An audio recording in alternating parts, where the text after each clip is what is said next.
world tends to very much narrow. Everything that's peripheral kind of falls away. And all that matters is my family, myself, my wife, my daughters. We got out. We're safe.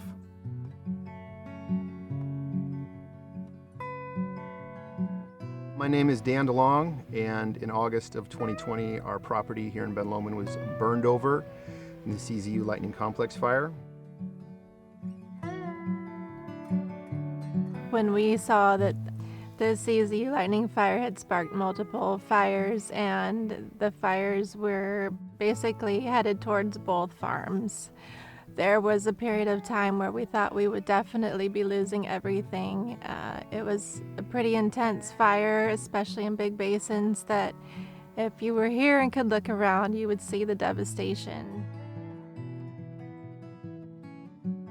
I'm Chris Laughlin, owner and farmer of Sea to Sky Farm. We have 2 locations that we farm in currently.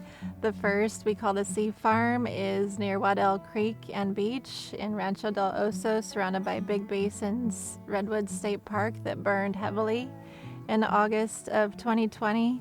The other location is in Bonnie Doon at about 1,600 feet in elevation, and that area also experienced quite a bit of fire in 2020. It's very important to be prepared, not only for your home to potentially survive the fire, but to be prepared in case you have to evacuate to get the things out that you need to get out. The things for me that I wish I was more prepared, it was connections to the community so that everybody and everyone didn't scatter so fast. There was nowhere to meet, there was nowhere to go, there was nowhere to come together and just start from the beginning, not wait till everyone's scattered and then comes back. It was let's actually have a strategic plan.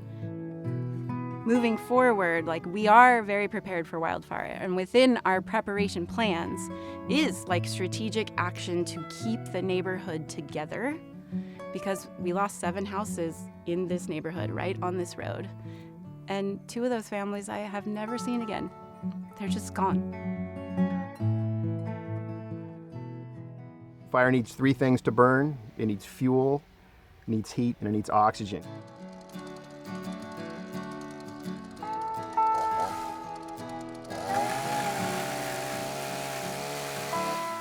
Fuel reduction really is the #1 thing to prevent wildfire from taking out things you don't want it to take out.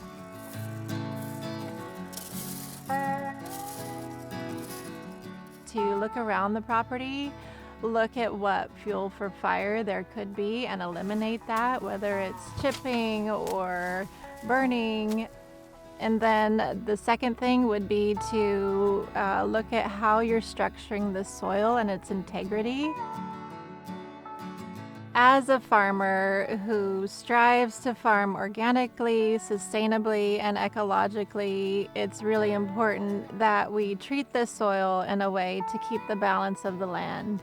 We use practices like cover cropping, rotating crops, planting beneficials, doing a very minimal till. It really makes a difference if there were to be a wildfire event. The way that the soil and the land would capture the heat is different than if it was farmed in a different manner. So having those practices generally anyway can help to be prepared for fire.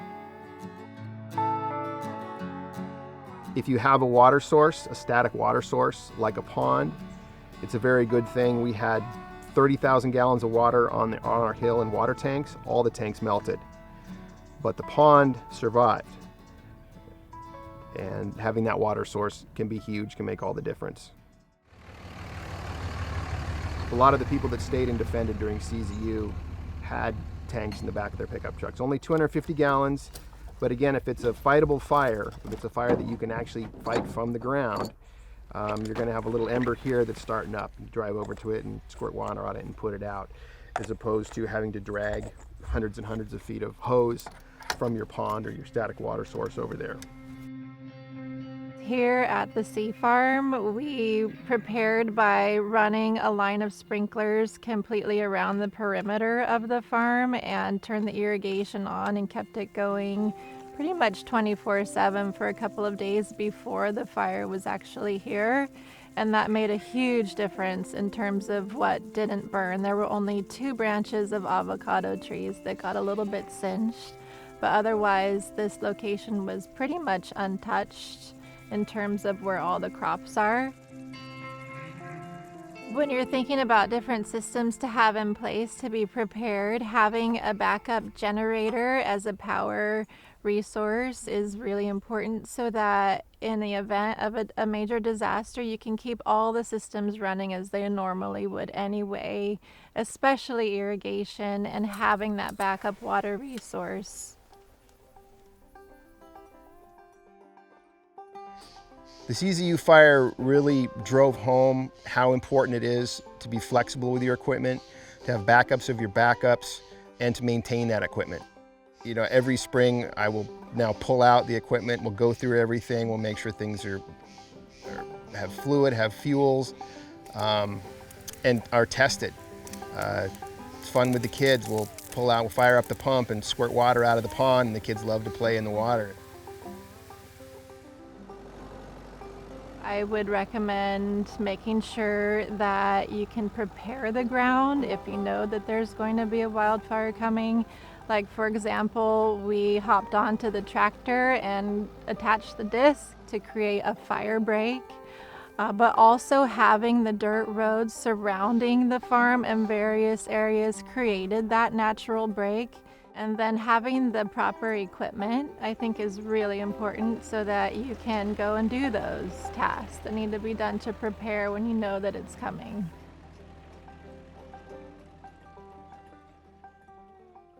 Something about going through a wildland fire experience, the trauma of going through that is only compounded by having to then go back and, oh wait, we didn't save these pieces of paper, so we have to try to go to the official agencies and get copies of this and copies of that. As much of that stuff that you can take with you when you evacuate, take it with you. Have it ready to go quickly. A couple of boxes of things, stuff you don't get out a lot, but you occasionally, you know where they are, and you can grab them very quickly. We just grabbed them when it was time to go. Would have saved us a lot of grief in the end. With insurance policy, my biggest recommendation would be to keep on top of adding what's not originally in the policy. So, for example, if you're adding more infrastructure or items into that infrastructure, it's really important to call and add that into the policy so that once disaster strikes, everything that you currently have is covered. Before the fires, we had prepared by purchasing emergency bags and adding different contents to it. So food, water, medical supplies, emergency blankets, ponchos. We also have a radio system in place so that if there's no cell or Wi-Fi, we can still use the radios to get in touch with all the surrounding neighborhoods and community.